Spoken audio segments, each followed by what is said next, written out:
Annie Costable, Front Office Sports. I'm curious, with the transfer portal being open, are you guys getting texts from people like, hey, good luck in the tournament, but what's it like at UConn? Paige, you can start. No. Aubrey No. and Kaitlyn. No. Super easy. We'll go to the second row and then work our way over.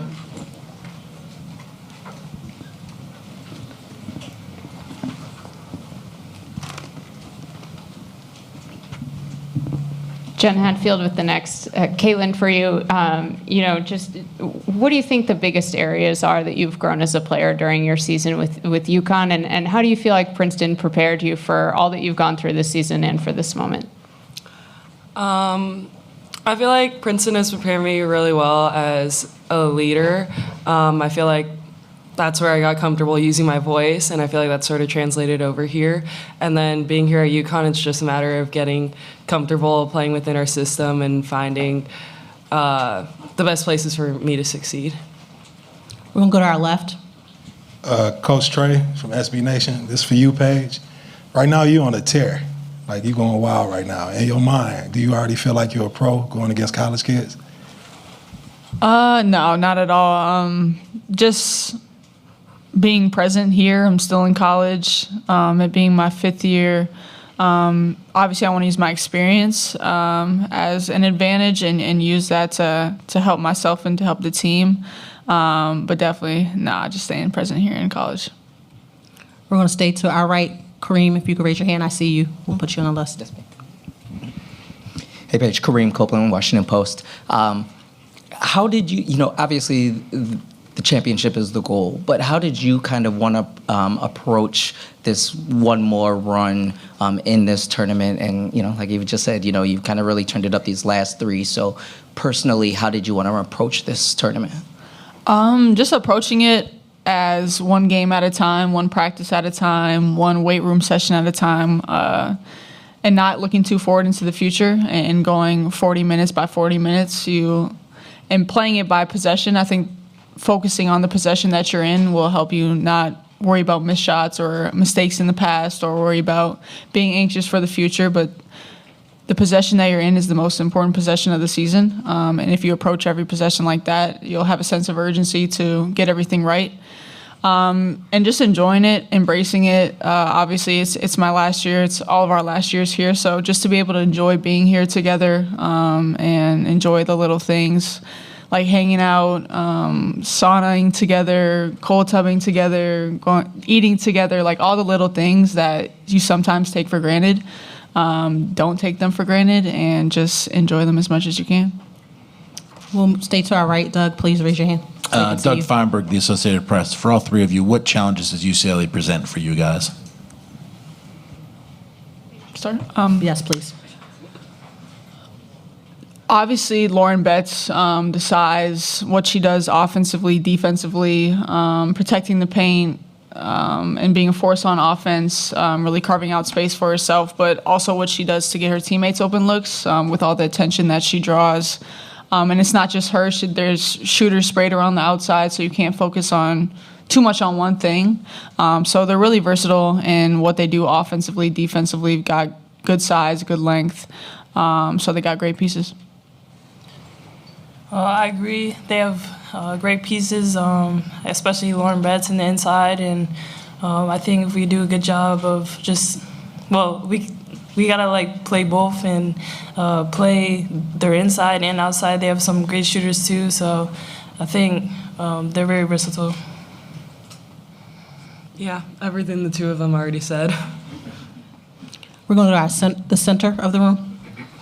Hi, Paige. Kurt Sandoval from ABC7. When you stepped into this program, it's a legendary women's program. Can you speak to, the pressure then, and did it ever diminish? How did it become, or has it ever become just normal? Well, I think before you even get here, you kind of know the pressures that exist by committing to UConn. So by making that decision to want to come here and try to live up to that and be a part of a legendary program, it's a decision you have to make before you even step on a campus. And then once you walk inside the practice facility, you see all the history, all the names, all the banners. It's just motivation, and obviously there's expectations here, and anything less than a national championship is really a disappointment. And as players, that's what you play for and what you want to live up to, and the expectations and the pressure. It's a privilege, and so we all look at it as such. And we're just extremely grateful to play here under the best coaching staff in the world and in the best program in the world. And we just wear the jersey with pride and want to live up to everything that the alums have done and that the coaching staff has done. Take our next question, Cassandra, then we'll come to Mel. Cassandra Negley with Yahoo Sports. Paige, when you were talking about not taking anything for granted, the saunas, the food, everything like that, how different is that from your first Final Four? Do you feel like you did take those final moments with some of those teammates for granted? I wouldn't say that. It's just that you don't even recognize how important they are to life and how you're not ever guaranteed to get back there again. And having experience being at the Final Four, how hard it is to get there and how hard it is to maintain consistency throughout a long entire season. So not that you take those things for granted, but you don't have the experience on how hard it is to get there. And so just learning throughout the whole journey of the seasons, the ups and downs, the ebbs and flows, just taking none of that for granted because it's all a part of that season's journey. So I would just say a more appreciation of it. Mel? Mel Greenberg for Kaitlyn. When most people are transferring out the door right now, it's contentious. The Ivies, it's the other way. They tell you you're done, good luck. So it's going to be a more friendly departure, given who your coach is. And also, we found it interesting the other night that you did the same role that she did in '95 as sort of a lifesaver in a key spot. But in leaving, did she kind of, granted he's an older guy now, give you the book of UConn or whatever, whatever you can share on that when you were making your decision? She was definitely a very helpful resource as someone who played here and knows the coaches very well. But I just know that she had my best interest in mind, and she's someone who I trust tremendously, and someone who helped me make this decision for sure. Going to go to our left. In the gray, if you could raise your hand. Yep, dead center. Hi, Mike Anthony from Hurston, Connecticut for Paige. Paige, I know that this sport isn't easy on one's body. In your 5 years at UConn, what have you learned about taking care of your body? Wondering if you could just speak to how any body transformation you've seen in 5 years. I know you take more seriously strength and conditioning and nutrition, and just a lot goes into that, I understand. Yeah, I would say the importance of eating, getting all 3 meals, of course, but also stuff in between. Sleeping, how important that is for the body and rest and recovery, and making sure you're replenishing yourself with a good night's rest. Pilates has been a game changer for me in terms of getting all of my body parts to work together as one, everything surrounded by the core. So making sure my core is engaged, and even just activation. I was a person who just loved to tie their shoes and get on the court and play, but activating my muscles before participation. So I mean, a lot of things go into taking care of your body, and obviously strength and conditioning is the main ingredient, but there's a lot of other things that are important. Going to stay middle to the back. If you could raise your hand in the green so the student athletes can see you. Dom Amori, Hartford Current. Paige, I know Geno alluded to this the other day. Obviously, Lauren Betts has talked about it. The scrutiny and the pressure that comes with what you do and where you do it. How did you learn to kind of deal with that? I imagine there were times when it was even more than you thought it was going to be. How did you learn to handle all of that goes around being a basketball player at UConn? Yeah, I mean, it's still a learning process. Learning to care less about the opinions of others, and trying to please everyone. For every 500 people that love you, there's going to be 5 that hate you. So it's just focusing on the people that are important, And obviously there's a saying like you don't take criticism from people you wouldn't take advice from. So just making sure you're listening to the right voices. Deleting social media is a great word of advice as well. So just not paying attention to it, not letting anything outside of this locker room, the program that we have, infiltrate what we have. So We're going to stay to our left in the blue. If you could raise your hand so we can get the microphone to you. Chelsea Sherrod, SNY. Aubrey and Kaitlyn, this question's for you. Paige has talked about a sense of urgency that she's playing with right now, and I think we've been seeing that over the past few games. I wonder what that urgency looks like for the two of you and kind of how that shows up in your approach to the games. We can start with Aubrey. I think her sense of urgency rubs off on everyone, just how hardworking she is, and you can tell she's really determined, and the traits that she brings to the game, it rubs off on everyone. Her leadership is something that we all look up to her for, and she's done a great job of just being that leader this year, and it's overall been great. Yeah. And I feel like when we see her sort of take it into like that next level, like turn the switch during games, it's pretty infectious. Like it's something you want to be a part of, and you see her giving her all, and so like you want to give your all as well. All right, Coach, we are going to begin on our right-hand side. Joe, we'll go to you. I see you, Doug, and I see you as well. Geno, Joey Johnston from the Tampa Bay Sports Commission. Your friend, Jose Fernandez, is about to become the president of the WBCA. Could you speak about your relationship with him, what you think he can bring to this role, and what you think the WBCA's priorities are for the coming year? Well, yeah, I've known Jose for 30 years now almost, and I think he's a tremendous coach, obviously, as everybody knows, but he cares deeply about the game itself. He's been involved in various committees, and so he puts the time and the effort that it takes. I was in that role, and so I know it's a thankless role because you're trying to bring a lot of different agendas to the table and try to make them all go in the same direction. Not always easy. Hopefully, he can get the right people in the room to be okay with thinking outside the norm, asking the right people for advice. There's a lot of administrators, there's a lot of coaches, there's a lot of ADs that they've been to multiple Final Fours with the men and the women.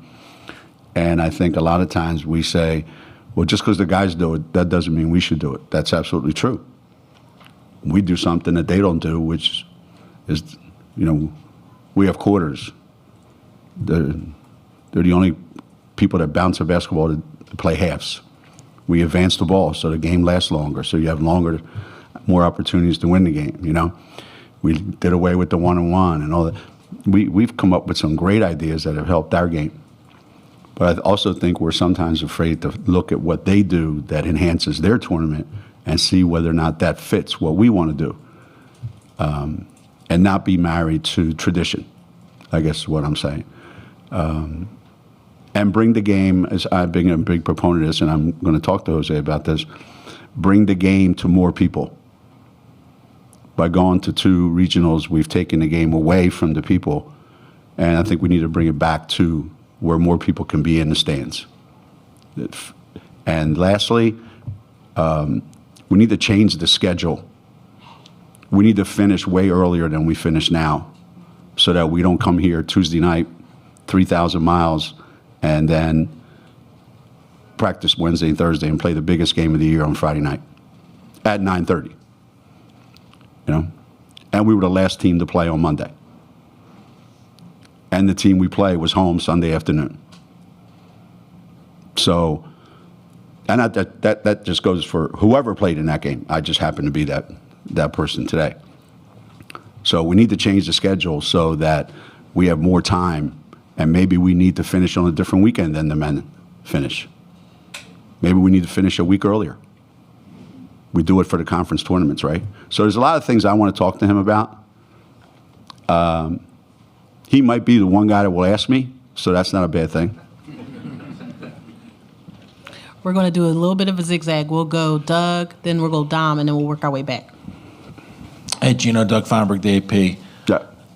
Corey was saying before that, I guess 13 years ago, she came to watch you guys practice in the NCAA tournament. I think she said Sweet 16 round, and then came back with her staff the year later. Just can you talk about her relationship with her and just the fact you're willing to open up the biggest time of the year to let a coach who was new, so to speak, at a school come and learn from you guys, and now you're playing her on the stage? Yeah. If I'd have known, I wouldn't have let her in.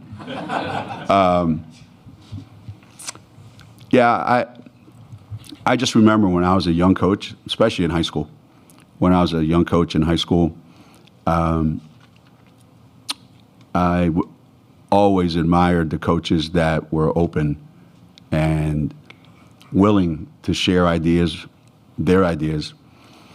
I've never been one to want to hide anything or, oh my God, they're competitors. And one of the funniest things that ever happened was 3 kids, from Tennessee showed up for practice for like 2 or 3 days. And they thought, they called ahead, obviously. They didn't just walk in. But everybody thought at that time, oh my God, this is like, the Cold War. The Russians are coming, right? And it was so much fun for us, for them. Basketball is basketball, and it's our job to share it if we have anything that's worth it, and if they think we have something that's worth it. And you can't worry about, anything else. And our relationship with, and through USA Basketball, Corey and I got to know each other a little bit, and we both share, passion for wines, and so her energy and all that she has, that she brings, is just infectious, I think. And I'm glad when coaches have success, and that's what we're here for. We're going to go to that's our left. Dom Amori, Hartford Current. Geno, you've coached a couple of Hall of Famers at UConn, and that number could double in the next couple of days. I was wondering if you can give us your thoughts on the possibility of a couple of more of your players going into the Hall of Fame.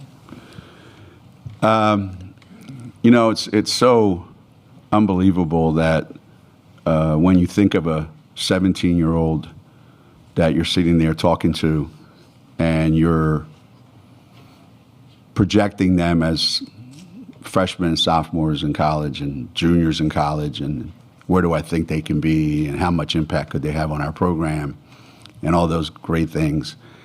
And when they're there, you realize there's something special about them. And fast forward, and then to look up and realize that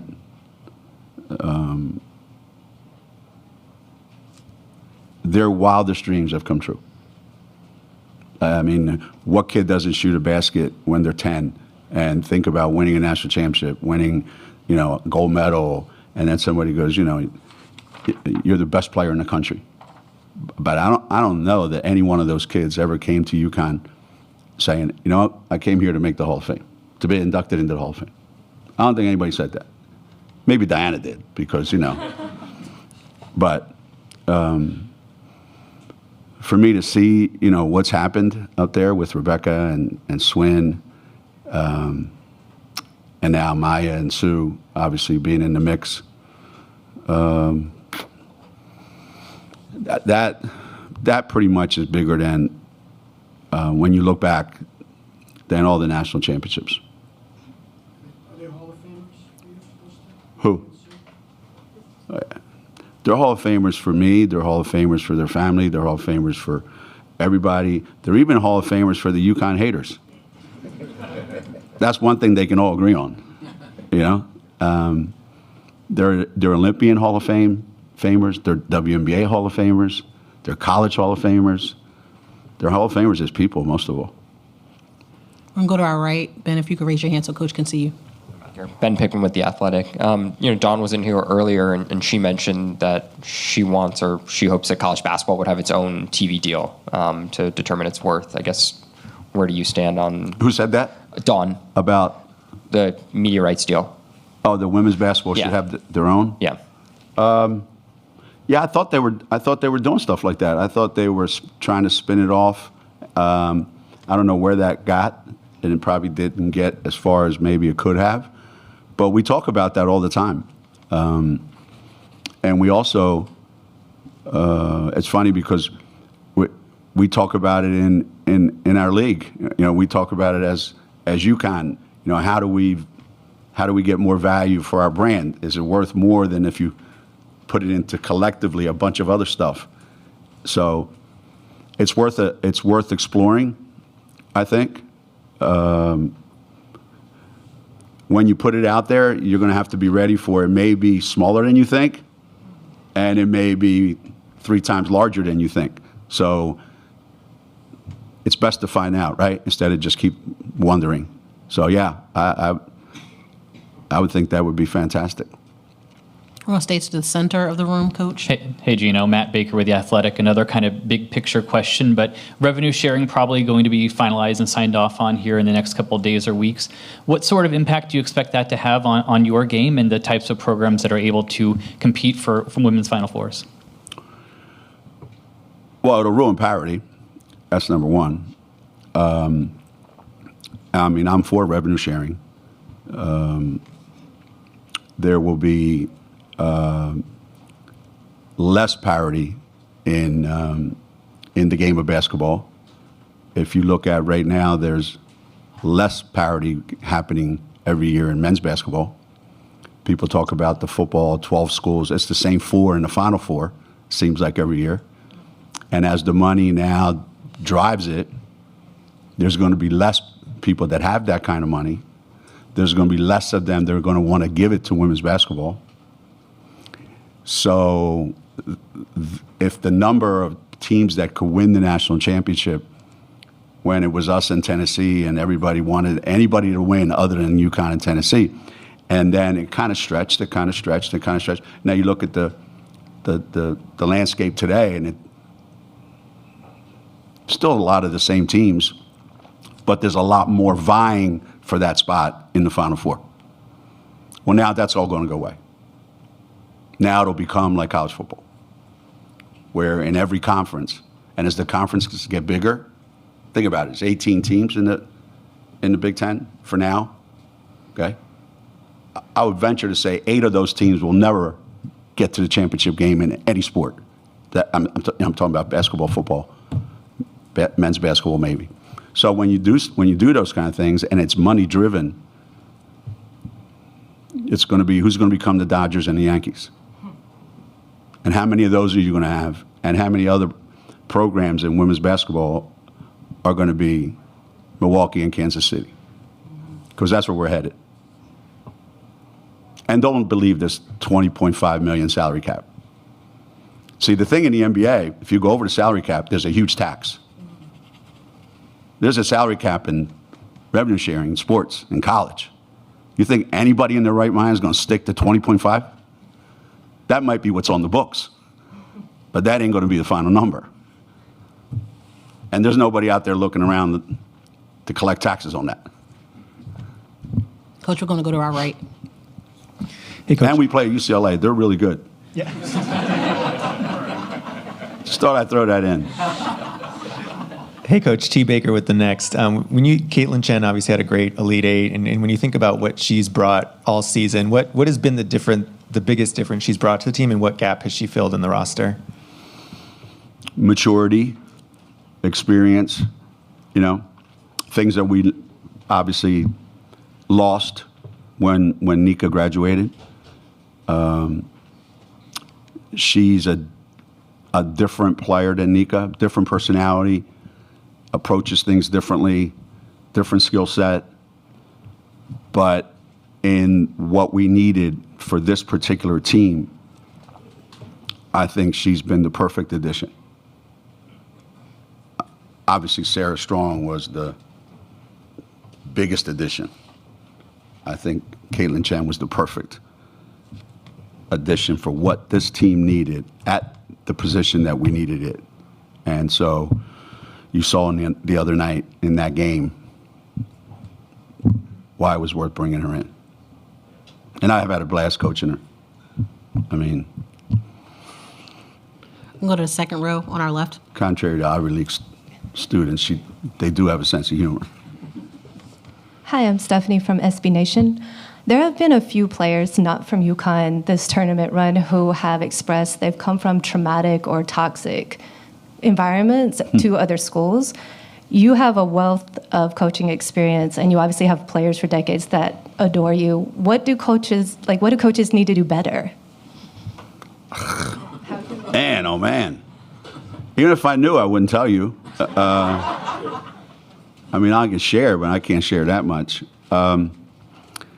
I just think this incredible pressure to win and the pressure, to your question about revenue sharing, the pressure to win is only going to get greater. You mean I'm paying you guys and this is what I got to watch? Somebody's getting fired. So the pressure's immense. It's only going to get more pressure packed. So how do you react under pressure? Well, if you've been there and done that and you're secure, you just stay the course and say, this is what we do, and if you don't like it, tough. If you're young and you're trying to make a name for yourself and you're like close or not quite there, well, I can buy a team. It's better than recruiting one. I got to wait forever for them to get better. I just go out and buy a team. Well, now the kids all know they came to your school to get paid. And when everybody's getting paid and they find out who's getting paid, what, and the animosity now between coaches and players. You know, it used to be, you know, players didn't like the fact that coaches had all the power. Well, now coaches hate the fact that players have all the power. Players on the team hate each other because of what one is getting, the other one's not getting. And all of a sudden, nobody's coming there to win a national championship. They're coming there to build their brand, to make their money. And oh, by the way, if we get to the Final Four, wouldn't that be cool? Does that happen in every program? Hell no. I bet you 90% of the programs in America, that's not the case. But the ones you're talking about, that's exactly the case. Take our final question from the back. Chantel, if you could raise your hand. Hey, Geno, Chantel Jennings with The Athletic. In Spokane, you said that Paige has a little bit of Diana in her. I was hoping you could expand on that. What about her on or off the court reminds you the most of Dee? Obviously, there's a lot of similarities, and there's so many differences as well. They, in the best sense of the word, number one, they are both exceptional con artists. They can spin things so that it goes their way about 99.9% of the time. So they live in that world, which I admire that, because winners do that. They have to be right. They have to be at the top. They have to be unchallenged. So they've got that going for them. They're both extremely outgoing. They both enjoy other people's company. They're accommodating to other people. They're respectful. They're great team players. They're both generous to their teammates, both on the court, off the court. They have a flair for the moment. They can summon up something that's needed at the time when it's exactly needed. They take responsibility for what happens. They're not afraid of the criticism that might come if they fail. And I don't think anybody loves being in the gym more than those two. And if you ask them where's their happy place, and they could be any place in the world at any time, they would tell you, in a gym by myself, doing what I love to do. And that's the best way I can describe both of them in how do they compare. Now, how are they different? That would be a whole different press conference.